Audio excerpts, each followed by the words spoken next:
Hello दोस्तों, मैं प्रियंका स्वागत करती हूँ आपका अपने चैनल पर। तो आज मैं बताने जा रही हूँ आपको इनफॉर्मल इनविटेशन राइटिंग। कल हमने पढ़ा था फॉर्मल इनविटेशन राइटिंग, जैसा कि मैंने बताया कि पीजीटी राइटिंग स्किल्स का ईएमआरएस के अंदर जो सिलेबस दिया हुआ उसके कुछ पार्ट रह रहे हैं। इनविटेशन, रिप्लाईज, एडवर्टीजमेंट, पोस्टर और बाकी जो हमने टीजीटी में पढ़ा हुआ है वो टीजीटी के लिए है। स्पीच, आर्टिकल, ये हम टीजीटी के अंदर में पढ़ चुके हैं। अभी जो हमारे एडिशनल टॉपिक्स जो हमें पढ़ने हैं राइटिंग सेक्शन के अंदर, ये हमारे पीजीटी को जो कवर करता है वो है इनविटेशन, रिप्लाईज और फॉर्मल इनफॉर्मल दोनों, एडवर्टीजमेंट एंड पोस्टर राइटिंग, ये चारों चीजें हैं। तो कल मैंने आपको पढ़ाया था फॉर्मल इनविटेशन राइटिंग, आज मैं बता दे रही हूँ आपको इनफॉर्मल इनविटेशन राइटिंग।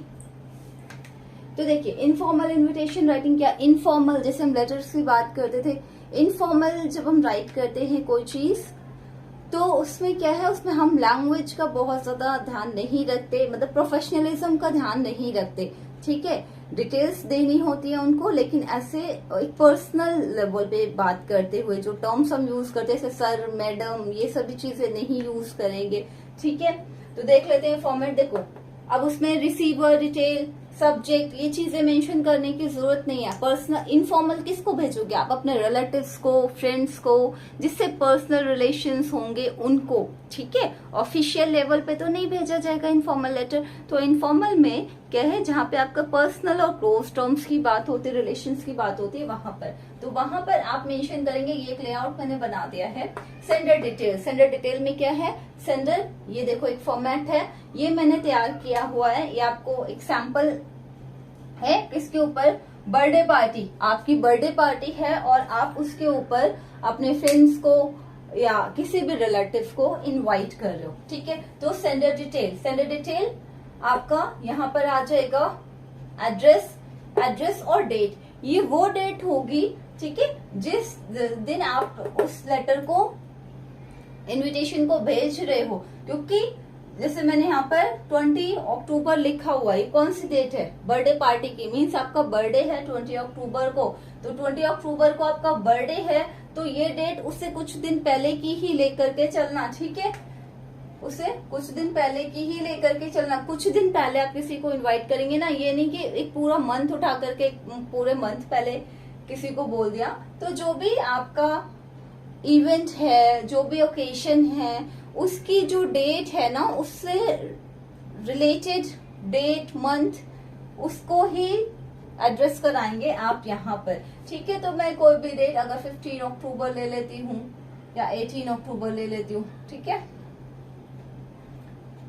तो यहाँ पे क्या है, आपका सेंडर डिटेल्स हो गई 18 अक्टूबर। आपके सैल्यूटेशन, सैल्यूटेशन जो हम फॉर्मल में देते थे वो कैसे देते थे, सर और मैडम। ठीक है, डियर सर या रिस्पेक्टेड सर, रिस्पेक्टेड मैडम, ऐसे करके। इसमें क्या है, इसमें आपको डियर XYZ जिसको भी आप भेज रहे हो उसका सीधे नाम या जो रिलेशन है वो मेंशन करेंगे। अंकल को भेज रहे हैं तो डियर अंकल, ठीक है, या डियर मिस्टर विस्टर लगा करके नहीं। ठीक है, डियर खुशी, डियर ख्वाहिश, जो भी आपको नेम लिखना हो। ठीक है, तो डियर XYZ, यहाँ पे आप जिसको भेज रहे हो उसका नाम आ जाएगा। ठीक, ये वही है, सैल्यूटेशन में आपने डियर लगा के दिया। कंटेंट, कंटेंट मतलब वो एक मैटर आ जाएगा जिसके लिए ये लेटर फॉर्म किया गया, इन्विटेशन फॉर्म किया गया है।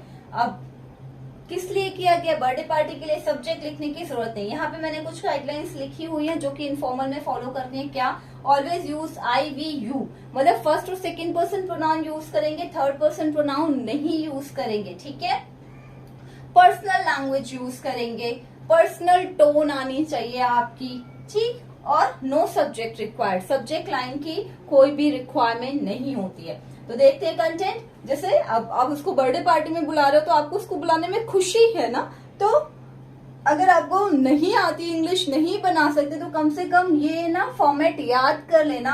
आई एम हैप्पी या I am glad to inform you, I am extremely happy to inform you, invite you. ठीक है, आपको उसको इनवाइट करने में खुशी है, ये चीज दिखानी है। ऐसे ही शुरू करेंगे, dear XYZ, I am glad to invite you to my birthday party. या अगर टू नहीं होता यहाँ पे तो क्या हो जाता, invite you on my sisters marriage, अगर सिस्टर्स मैरिज है तो, ठीक है, या आपका जो भी ओकेशन है, ठीक है, वहां पर आप उसको मेंशन कर सकते हैं। इसको मैंने अंडरलाइन कर दिया है, कर दे रही हूँ, तो क्योंकि इससे आपको पता चले कि ये क्या है। यहाँ पे आपको इन्फॉर्मेशन चेंज करनी है, आपके दिए हुए टेक्स्ट के अकॉर्डिंग आप उसमें चेंजेस कर सकते हैं, ठीक। तो यहाँ पे ओकेशन मेंशन करेंगे जो कि मैंने अंडरलाइन किया है अपनी रिक्वायरमेंट के अकॉर्डिंग। मैंने बर्थडे पार्टी को लिया है। I am glad to invite you to my birthday party on, अब क्या है भाई, डेट टाइम वेन्यू कंटेंट का ही पार्ट आ गया, इसमें कोई अलग से वो नहीं है, इसी में ही आ गया। इसको आप लैंग्वेज फॉर्मेट में लिख सकते हैं। फॉर्मल में हमें अलग अलग पॉइंट्स में लिख दें, क्यों, क्योंकि वो फोकस करना होते है। फॉर्मल में भाई इतना ज्यादा टाइम नहीं है किसी के पास भी, तो जो भी चीजें आई है तो उसमें से मेन पॉइंट को नोटिस में लाने के लिए आपको हाईलाइट करना होता है, इसलिए हम इस फॉर्मेट में लिख देते हैं। इनको आप लैंग्वेज के फॉर्मेट में लिख दो। I am glad to invite you to my birthday party on 20th October at Hotel Delight, ठीक है, होटल डिलाइट में है। अगर आप किसी को घर पे इनवाइट कर रहे हो तो अपने घर का एड्रेस दोगे, जहां भी इनवाइट कर रहे हो, जहां भी वो पार्टी है, जहां के लिए आप इनवाइट कर रहे हो, वहां का एड्रेस दोगे, ठीक है। Hotel delight, the party will be started by 7 PM onwards. उसको टाइम देना भी तो जरूरी है कि कब तक आना है भाई, कितने बजे तक स्टार्ट होनी है, तो टाइम भी देना है, ठीक है। Please join us on this auspicious day, looking forward to see you there. बस बहुत ज्यादा अननेसेसरी इंफॉर्मेशन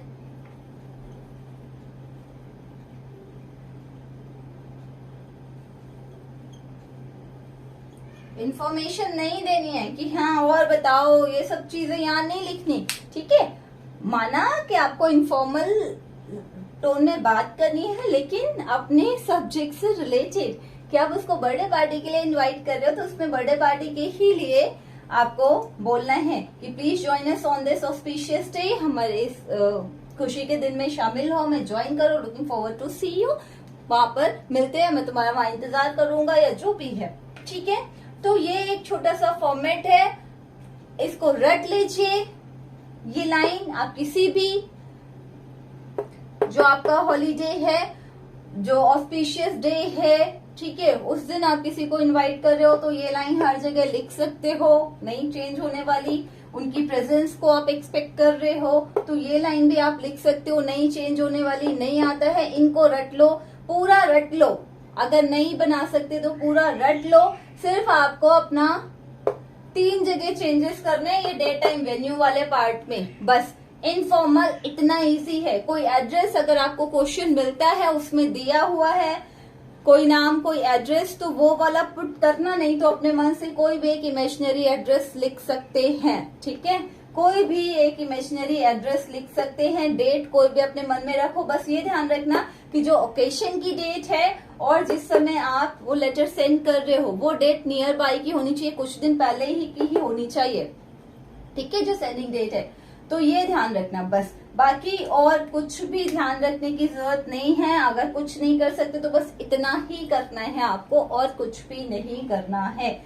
हाँ, सब्सक्रिप्शन में क्या करना है, योर लविंगली, जैसे सिंसियरली लिखते थे ना, पर्सनल किसी के लिए सिंसियर तो नहीं होना रिलेशन में कि हाँ हम आपके बहुत आज्ञाकारी हैं, फेथफुल हैं, ये सब चीजें नहीं लिखनी। लविंगली, ठीक है, या तो लविंगली या फिर आपका लविंग XYZ, मतलब जो नेम आप अपना नाम दे देना, ठीक है। योर्स लविंग हर्ष या योर्स लविंग हर्षा, ये भी लिख सकते हैं, और योर लविंगली नीचे नाम भी हम दे सकते हैं, ठीक है। ये वो नाम है, अगर आपको क्वेश्चन मिलेगा तो उसमें मिल जाता है, बॉय एंड गर्ल का अलग अलग नेम मिलता है तो आप उसमें से चूज करना। नहीं मिलता है तो जो भी हो आपका बेस्टी, जो भी बेस्ट फ्रेंड के लिए बोल रहे हैं, तो उसको जो भी नाम आपको अपने मन से चूज करना हो वो आप इसमें पुट कर सकते हो। जो भी इसमें इंफॉर्मेशन मेंशन करनी है, अगर आपको क्वेश्चन टैग में नहीं मिलती है तो आप अपने मन से कोई भी इंफॉर्मेशन डाल सकते हैं। तो ये तैयार रखना, ये ध्यान रखना, ये कुछ लिमिटेड लाइन से इनको याद कर लो अगर आप बहुत ज्यादा चेंज नहीं कर सकते। तो ये छोटा सा फॉर्मेट था इनफॉर्मल इन्विटेशन राइटिंग का।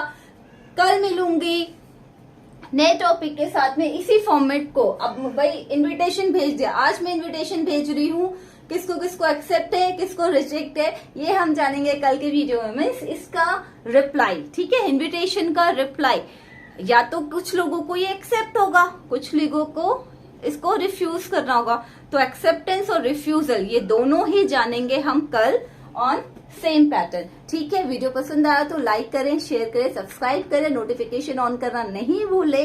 और कोई भी डाउट, कोई भी क्वेरी, कोई भी क्वेश्चन कमेंट बॉक्स में मेंशन करें। Take care, bye bye.